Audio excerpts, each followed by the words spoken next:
नमस्कार दोस्तों, स्वागत है आप सभी का आशा ट्रस्ट के YouTube चैनल आशा एजुकेशन में। साथियों, सी प्रोग्रामिंग लैंग्वेज की इस वीडियो सीरीज का यह 18वां वीडियो है। इस वीडियो सीरीज में हम सी लैंग्वेज को बहुत ही सरल तरीके से पढ़ और समझ रहे हैं। इस वीडियो सीरीज में हमने थ्योरेटिकल और प्रैक्टिकल दोनों पोर्शन को अच्छे से कवर किया है। तो चलिए शुरू करते हैं। दोस्तों, इससे पहले के जो वीडियोस हैं उन वीडियोस में हमने steps of programming, C tokens, program structure, control structure और कंट्रोल स्ट्रक्चर्स से रिलेटेड हमें बहुत से एग्जांपल, बहुत से प्रोग्राम पीछे के वीडियोस में कवर किए हैं। इसके साथ साथ हमने फंक्शन के बारे में डिस्कस किया था कि फंक्शन किसे कहते हैं, फंक्शन कितने टाइप के होते हैं। ये सारी चीज हम पहले के वीडियोस में डिस्कस कर चुके हैं। यदि आपने पहले की वीडियोस नहीं देखे हैं तो आप सभी से रिक्वेस्ट है कि इस वीडियो सीरीज के प्रत्येक वीडियो को शुरू से एंड तक लगातार सीक्वेंस वाइज देखिए, जिससे कि आपको सी लैंग्वेज बहुत ही आसानी से समझ में आ जाएगी। इस वीडियो के अंदर हम यूजर डिफाइंड फंक्शन के अलग अलग टाइप और उनके प्रोग्राम यानी उनके एग्जांपल्स के बारे में डिस्कशन करेंगे। तो देखिए, type of user defined function. User defined function को जो आर्गुमेंट्स होते हैं उनके बेस पर और जो रिटर्निंग वैल्यू होती है उसके बेस पर हम 4 कैटेगरी में बांट सकते हैं। एग्जाम में कभी भी आपको ये नहीं कहेगा कि इनमें से इस कैटेगरी का यूज करके और आप प्रोग्राम बनाइए। हम इन चारों में से किसी भी कैटेगरी को यूज कर सकते हैं अपने अपने क्वेश्चन, अपने प्रॉब्लम की जरूरत के अनुसार। इसका कोई फिक्स रूल नहीं है, लेकिन हम अपनी सुविधा अनुसार इन चारों में से किसी भी मेथड को फॉलो कर सकते हैं। और मैं आपको इस वीडियो के अंदर इन चारों टाइप के यूजर डिफाइंड फंक्शंस को सेम प्रोग्राम को मैं इंप्लीमेंट करके आपको दिखाऊंगा, जिससे कि आपको सारा आसानी से समझ में आए कि एक ही प्रोग्राम हम चारों तरीके से करके देखेंगे और किसमें क्या डिफरेंस है, वो डिफरेंस हमको क्लियरली समझ में आ जाएगा।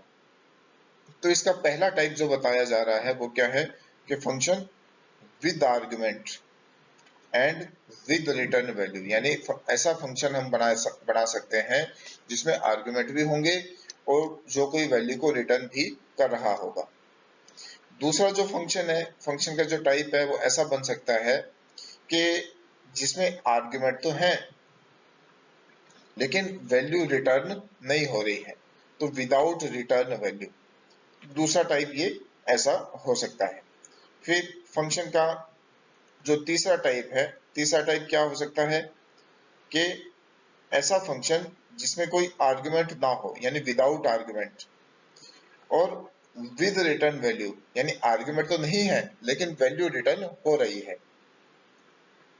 और जो चौथा टाइप है, फोर्थ टाइप जो है वो क्या है कि विदाउट आर्गुमेंट और विदाउट रिटर्न वैल्यू, यानी ऐसा फंक्शन जिसमें कोई आर्गुमेंट भी नहीं है और कोई वैल्यू भी रिटर्न नहीं हो रही है। तो चलिए अब ये इन चारों टाइप के फंक्शंस को हम एग्जांपल से समझते हैं। एग्जांपल के लिए हमने एक ही क्वेश्चन का यूज किया है और उस एक ही क्वेश्चन को हम 4 अलग अलग तरीके से करके देखेंगे। तो दोस्तों, यहाँ हम देखते हैं कि जो यूजर डिफाइंड फंक्शन है उसका पहला टाइप क्या है कि function with argument and with return value, यानी कि एक ऐसा फंक्शन हम यहाँ बनाएंगे जो आर्गुमेंट भी एक्सेप्ट करेगा और वो कोई ना कोई वैल्यू को रिटर्न भी करेगा। तो इसके लिए हमने क्या किया कि सबसे पहले हमने एक ये लाइन लिखी है और ये जो लाइन है इसी को ही क्या बोलते हैं, फंक्शन डिक्लेरेशन या प्रोटोटाइप डिक्लेरेशन।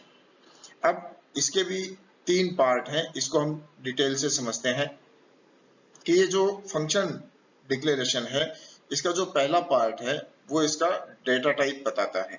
कि ये जो फंक्शन है ये इंटीजर टाइप की वैल्यू को रिटर्न करेगा। अब इसके बाद में हमने जो लिखा हुआ है कि एडिशन, तो ये एडिशन क्या है, इस फंक्शन का नाम है जो कि हमने अपने जरूरत के अकॉर्डिंग इसका नाम रखा है।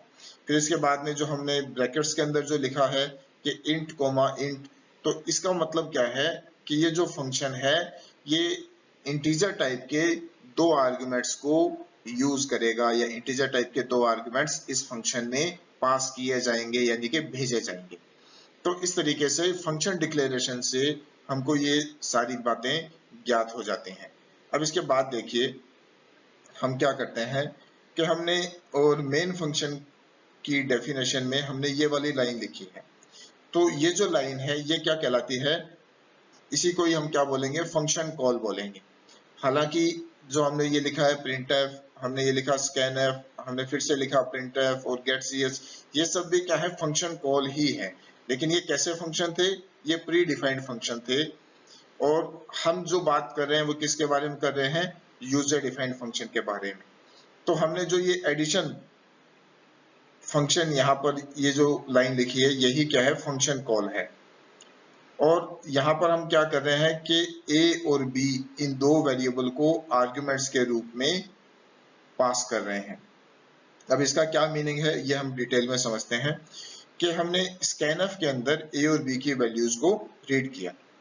तो ये जो a और b की वैल्यूज हमने रीड की है वही a हम लोग यहाँ पर आर्गुमेंट के रूप में भेज रहे हैं, वही b हम यहाँ पर दूसरे आर्गुमेंट के रूप में भेज रहे हैं। अब ये जो a है, जैसे ही फंक्शन कॉल होती है, फंक्शन कॉल होने पे तुरंत क्या होगा, फंक्शन डेफिनेशन एग्जीक्यूट होगा। तो हम फंक्शन डेफिनेशन पे पहुंचते हैं। ये जो पूरा हिस्सा है, ये पूरा हिस्सा क्या कहलाता है, फंक्शन डेफिनेशन कहलाता है। तो जैसे ही फंक्शन कॉल होगा तो फंक्शन डेफिनेशन पे प्रोग्राम का कंट्रोल पहुंच जाएगा। अब जो ये फंक्शन डेफिनेशन है इसमें देखिए क्या होगा कि जो ये a हमने यहाँ से भेजा था, ये a इसके अंदर जाके फोटोकॉपी हो जाएगा। जो हमने b यहाँ से भेजा था, ये b इस वेरिएबल में जाके कॉपी हो जाएगा, यानी कि a की कॉपी इस वाले a में, और यहाँ से जो भेजा हुआ b है, b की कॉपी इस वाले b में हो जाएगी। अब देखिए जो ये फंक्शन डेफिनेशन है, इसके अंदर हमने जो भी प्रोसेसिंग की है या जो भी कैलकुलेशन करी है वो सारी कैलकुलेशन एग्जीक्यूट होगी। हमने यहाँ पे और ये सारे स्टेटमेंट्स लिखे, ये सारे स्टेटमेंट्स लिख के लास्ट स्टेटमेंट हमने क्या लिखा, ध्यान से देखिए, रिटर्न सी। तो रिटर्न सी, अब ये जो सी के अंदर जो भी वैल्यू है ये वैल्यू रिटर्न होगी, और ये वैल्यू कहाँ पर रिटर्न होगी, जहां हमने इस फंक्शन को कॉल किया था, यानी ये जो सी है उसकी वैल्यू इस सी में रिटर्न हो जाएगी।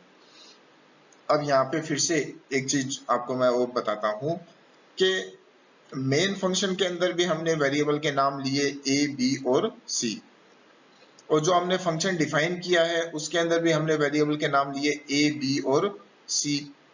तो ये जो वेरिएबल के सेम नेम है ये आपस में एक दूसरे को प्रभावित नहीं करेंगे, और उसका कारण क्या है कि जब कॉल बाय वैल्यू की जाती है तो कॉल बाय वैल्यू के दौरान और जो ये वेरिएबल्स हैं, वेरिएबल्स के जो नाम है या इनके अंदर की जो वैल्यूज है, इनकी फोटोकॉपी काम में आती है, ओरिजिनल वैल्यू काम में नहीं आती है। और दूसरी बात कि जो प्रत्येक फंक्शन होता है, हर एक फंक्शन के अपने अपने लोकल वेरिएबल होते हैं, यानी कि जैसे अपना और ये एडिशन नाम का फंक्शन था, इसके अंदर हमने ये दो वेरिएबल लिए, इंट a और b, और एक ये वेरिएबल लिया इंट c। तो ये क्या हो गए, इस एडिशन फंक्शन के पर्सनल वेरिएबल्स हो गए, इसके खुद के वेरिएबल हो गए, जिसको हम क्या बोलते हैं, लोकल वेरिएबल बोलते हैं। तो इनका प्रभाव दूसरे फंक्शन के वेरिएबल्स पर नहीं पड़ेगा। ये a b c ये अपना अलग काम करेंगे, मेन फंक्शन के अंदर जो हमने a b c लिए हैं वो अपना अलग काम करेंगे, उनका आपस में कोई लेना देना नहीं रहता है। हाँ, लेकिन फंक्शन कॉल में जब हमने और इनको भेजा है, तो फंक्शन कॉल में जब हमने इनको भेजा तो उनकी फोटोकॉपी यानी उनकी जो वैल्यू है, इस a की जो वैल्यू है वो कहाँ जाएगी, इस a में, और इस b की जो वैल्यू है वो कहाँ जाएगी, इस p में। तो इस तरीके से ये जो फंक्शन कॉल बाई वैल्यू है ये वर्क करती है। अब हमने क्या किया, जो c की वैल्यू हमको यहाँ पे रिटर्न हुई थी, यहाँ पे वापस मिली थी, रिटर्न होने का मतलब वापस मिलना, जो वापस मिली थी उसको यहाँ पे हमने प्रिंट करवा दिया।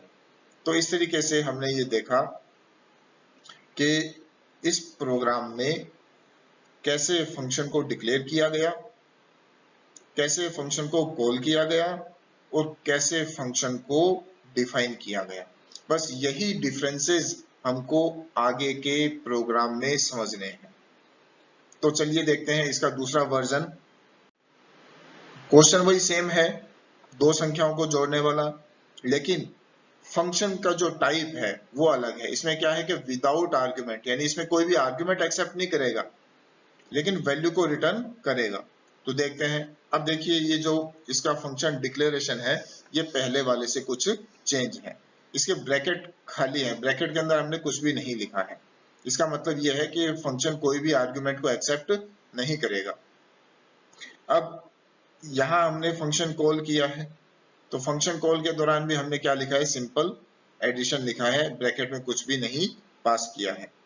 अब आगे देखिए फंक्शन डेफिनेशन पे, तो जैसे फंक्शन कॉल होगी, फंक्शन कॉल कहाँ पे पहुंचा देगा हमको, प्रोग्राम के कंट्रोल को कहाँ पहुंचा देगा, फंक्शन डेफिनेशन पे। तो ये पूरी फंक्शन डेफिनेशन है। इस डेफिनेशन के अंदर हमने 3 वेरिएबल लिए और जो भी प्रोसेसिंग करनी थी वो प्रोसेसिंग करी और लास्ट में हमने क्या किया, रिटर्न सी की वैल्यू को रिटर्न करवा दिया। अब ये जो सी है ये कहाँ रिटर्न होगा, जहां हमने फंक्शन कॉल किया था, यानी कि इस पोजीशन पे ये सी की वैल्यू रिटर्न हो जाएगी और हमने आगे उसको जो भी है प्रिंट करवाना था तो प्रिंट करवा दिया। तो इस तरीके से हमने देखा कि हमने फंक्शन को कैसे डिक्लेयर किया, फंक्शन को कैसे कॉल किया और फंक्शन को कैसे डिफाइन किया। तो ये फंक्शन डिक्लेरेशन, ये फंक्शन कॉल और ये फंक्शन डेफिनेशन, यही चीज हमको देखनी और समझनी है। यूजर डिफाइंड फंक्शन का अगला वर्जन हमें क्या कहता है, देखते हैं। Function with argument but without return value, यानी ऐसा फंक्शन हम बनाएंगे जो आर्गुमेंट तो एक्सेप्ट करेगा लेकिन कोई वैल्यू को रिटर्न नहीं करेगा। तो सबसे पहले इसका हम प्रोटोटाइप देखते हैं कि हमने प्रोटोटाइप कैसे लिखा। हमने प्रोटोटाइप में और शुरुआत में क्या लिखा है, वॉइड। वॉइड कीवर्ड का हमने यहाँ पर यूज किया है। और वॉइड कीवर्ड का यूज किस लिए करते हैं, जब आपको मालूम है कि जब कोई फंक्शन कोई वैल्यू को रिटर्न नहीं करता है तो उसके नाम से पहले हम वॉइड कीवर्ड का यूज करते हैं। ये हमारा फंक्शन नेम हो गया और इंटीजर टाइप के 2 आर्गुमेंट्स ये फंक्शन एक्सेप्ट करेगा या इंटीजर टाइप के 2 आर्गुमेंट्स इसमें भेजे जाएंगे। अब इस फंक्शन की कॉल देखते हैं। फंक्शन कॉल हमने कैसे लिखी, ये हमारी ये फंक्शन कॉल है, हमने लिखा एडिशन और a, b। तो ये जो a और b हमने स्कैनफ में रीड किए थे, इन a और b को आर्गुमेंट्स के रूप में हमने भेज दिया। अब ये जो a और b है ये यहाँ पर कॉपी के रूप में आ जाएंगे और इनके ऊपर जो भी हम प्रोसेसिंग हमने करी और जो हमने रिजल्ट यहाँ पर प्रिंट करवा दिया। तो इस तरीके से अपन ने देखा कि हमने फंक्शन को कैसा बनाया है। फंक्शन ऐसा बनाया कि जो कोई वैल्यू को रिटर्न नहीं कर रहा है। इसी वजह से हमने फंक्शन के नाम से पहले क्या लिखा, वॉइड लिखा। कहाँ पर, फंक्शन डिक्लेरेशन के दौरान भी और फंक्शन डेफिनेशन के दौरान भी हमने फंक्शन के नाम से पहले क्या लिखा हुआ है, वॉइड, जो ये बताता है जब कोई फंक्शन वैल्यू रिटर्न नहीं करता है तो उसके नाम से पहले वॉइड लिख दिया जाता है। और हमने साथ में 2 आर्गुमेंट्स का यूज किया। अब देखिए जो यूजर डिफाइंड फंक्शन है उसका फोर्थ और उसका लास्ट जो टाइप है वो क्या बताता है कि function without argument and without return value, यानी ऐसा फंक्शन जिसमें हम कोई आर्गुमेंट भी नहीं भेजेंगे और जो कोई वैल्यू को रिटर्न भी नहीं करेगा। तो इसके लिए हमने जो प्रोटोटाइप बनाया है वो देखिए कैसा लिखा, एकदम सिंपल, वॉइड एडिशन। हमने वॉइड कीवर्ड का यूज किया और हमने फंक्शन का नाम एडिशन रखा और इसके ब्रैकेट्स खाली हैं, यानी ये फंक्शन कोई भी आर्गुमेंट को एक्सेप्ट नहीं करता है। अब देखिए फंक्शन कॉल, तो फंक्शन कॉल के दौरान हमने देखिए क्या किया कि सिंपल फंक्शन का नाम लिखा है और आर्गुमेंट्स यानी इसके ब्रैकेट में कुछ भी हमने पास नहीं किया है। अब देखते हैं कि फंक्शन डेफिनेशन में हमने देखिए ध्यान से कि जो भी वेरिएबल्स हमको लेने थे वो वेरिएबल हमने यहीं पे लिए, जो भी हमको इनपुट आउटपुट और प्रोसेसिंग करनी थी वो सारी इनपुट आउटपुट प्रोसेसिंग का वर्क हमने यहीं किया, और जो रिजल्ट है वो रिजल्ट भी हमने यहीं पर जनरेट करवा दिया, यहीं पर प्रिंट करवा दिया। तो इस तरीके से अपन ने देखा कि एक ही क्वेश्चन को हमने चारों अलग अलग तरीकों से परफॉर्म करके देखा कि जो फंक्शन है उसके रिटर्निंग टाइप और उसके आर्गुमेंट्स के बेस पर जो चार कैटेगरी फंक्शन की बनती है उनके बेस पे हमने इनको काम करते हुए देखा भी हम फंक्शन को कैसे लिख सकते हैं और कैसे इसको बना सकते हैं। तो इस वीडियो में हमने देखा कि यूजर डिफाइंड फंक्शन के कितने टाइप होते हैं और उनको हमने प्रोग्राम से समझने की कोशिश करी कि अलग अलग तरीके से हम आर्गुमेंट्स और हम रिटर्निंग वैल्यू के आधार पे जो यूजर डिफाइंड फंक्शन के टाइप बनते हैं उसको कैसे लिख सकते हैं और कैसे बना सकते हैं। नेक्स्ट जो हमारा वीडियो रहेगा उसके अंदर फंक्शन से रिलेटेड हम कुछ एग्जांपल्स डिस्कस करेंगे जो बहुत ही इंपॉर्टेंट है आपके एग्जाम पॉइंट ऑफ व्यू से। थ्योरेटिकल पोर्शन हमने कवर किया, अब इसके साथ साथ में जो प्रैक्टिकल पोर्शन है वो हम नेक्स्ट वीडियो में कवर करेंगे। उसके साथ साथ में पूरे फंक्शन जो ये चैप्टर है, इस चैप्टर का सबसे इंपॉर्टेंट जो टॉपिक है वो क्या है, रिकर्सिव फंक्शन। तो रिकर्सिव फंक्शन क्या होता है, कैसे वर्क करता है और इसका एग्जांपल, ये सारी चीज हम नेक्स्ट वीडियो में डिस्कस करेंगे जो आपके लिए बहुत ही ज्यादा इंपॉर्टेंट रहने वाला है। तो आप सभी से रिक्वेस्ट है कि अगले वीडियो को बिल्कुल भी मिस ना करें। तो वीडियो को एंड तक देखने के लिए आपका बहुत बहुत धन्यवाद। वीडियो को लाइक कीजिए, शेयर कीजिए और चैनल को सब्सक्राइब कीजिए और साथ में ही बेल आइकन को भी प्रेस कीजिए ताकि हमारे द्वारा अपलोड किए जाने वाले कोई भी वीडियो का नोटिफिकेशन आप तक सबसे पहले पहुंच जाए। Thank you.